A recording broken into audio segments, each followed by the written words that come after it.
What's up, everyone? This is Nate. I'm back with my second out of the theater review for this weekend. Now, again, I put a poll on Instagram asking which two movies you wanted me to review. I did my review for Warfare already. This is for Drop. This finished second, got the second most votes.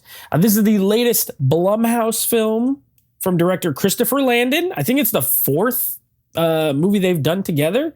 He did, of course, Happy Death Day to You, Freaky, and now Drop. I'm going to give you my thoughts on the film, spoiler free. Before I do, if you would, please consider subscribing to the channel if you're not already, and hit the bell icon. That way you get notified when new videos drop. Also, leave me a thumbs up down below. Helps the video get more eyeballs on it. And leave me a comment.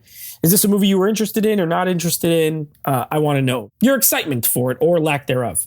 This was a movie that I can't say I was overly excited for. I do like Christopher Landon's other movies. I like all three of the ones he's done with Blumhouse. I even like, he did Paranormal Activity, the marked ones, I believe. And I liked that one too. So I was interested only because of him. Other than that, the trailer for this movie drove me nuts. First of all, they showed it before every movie for a good 6 to 8 weeks. Every movie I saw had the trailer. And the trailer did this annoying thing where like it was like a silenced phone vibrating like meh, like over and over, and it drove me insane. I was like, please don't show this anymore. So I was glad the movie came out. And luckily in the movie, the phone vibrates, but it's not as loud or annoying. So that's good. A little rundown on the premise here. You got a woman who is going on a first date.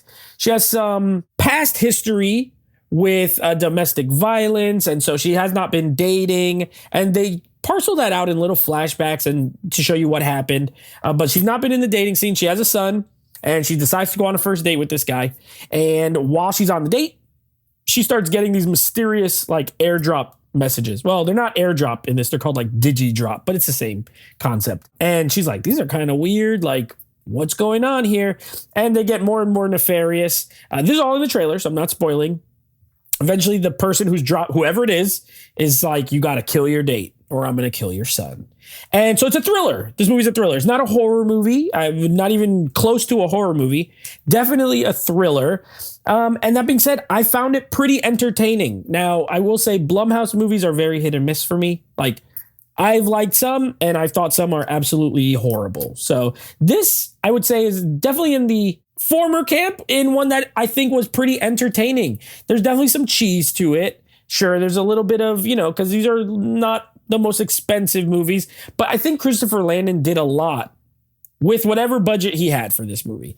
I liked some of the ways he shows, like, because any movie where you're getting text messages and that's like one character's talking to another only in text, there's a few ways you could do it. You could constantly show the phone screen, or you could have the text bubbles pop up, right? Like things like that. In this movie, they sort of just have whatever the person is texting like show up on screen big, but it doesn't look like a text message box, right? It'll just be like the words like, you messed up. And you get the character's reaction to whatever they're saying, which I liked. The only time I didn't like it, and this was stupid, is there's a scene where she's in the bathroom and she gets a message and it pops up next to her head, but then the camera cuts to a mirror shot and then the words are like reversed in the mirror. Like, why is that? Makes it like it's really there. And I was like, that's kind of dumb. So I didn't like that. I thought that was silly. But other than that, I thought it was a pretty interesting way to do it, I guess. I like this main character. Megan Fahey, I believe, is the actress. I've never seen her in anything. I don't know. Or if I have, I don't remember. But I thought she was really good. I think she carried the movie well as the person who's got to deal with these evil text messages and trying to save her kid, but she can't leave because she's stuck in this restaurant that's in a high rise. I liked it. I liked her. And I thought the premise was good. As far as the negatives here, definitely some cheese, which kind of comes with the territory with these Blumhouse movies. Again, those text messaging things, like while it was cool, at times there was those other moments, like I said, like with the mirror thing, where it's like, that's silly. Why? That should not even be there. Like I get it on the one shot, but I don't understand why it's there on the other shot. So that was kind of goofy. Also, I think the sort of some of the reveals are not as exciting or interesting as I thought they might be. While you're watching it, you can kind of piece together why they want her to kill this guy. But then when they actually like come out and say it, it's like, okay, I knew that. And then like when you find out like who and why, it's not as exciting as I thought it might have been. This kind of reminded me of Red Eye a little bit, where you have this character who's got someone who's in peril somewhere else, but they're stuck here and they got to do certain things. Obviously, there's no like airplane or anything, but a similar kind of setup. So it reminded me of that. A different execution, a different story. It was fun. I had a good time with this movie. It's like 90 minutes. It moves quick. It was entertaining. There's just some laughs, some thrills.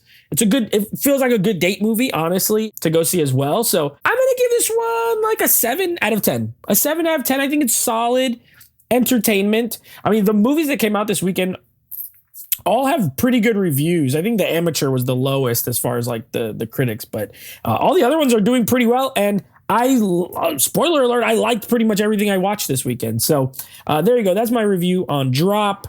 Check it out. I will be back next week with another Out of the Theater review. So until then, take it easy.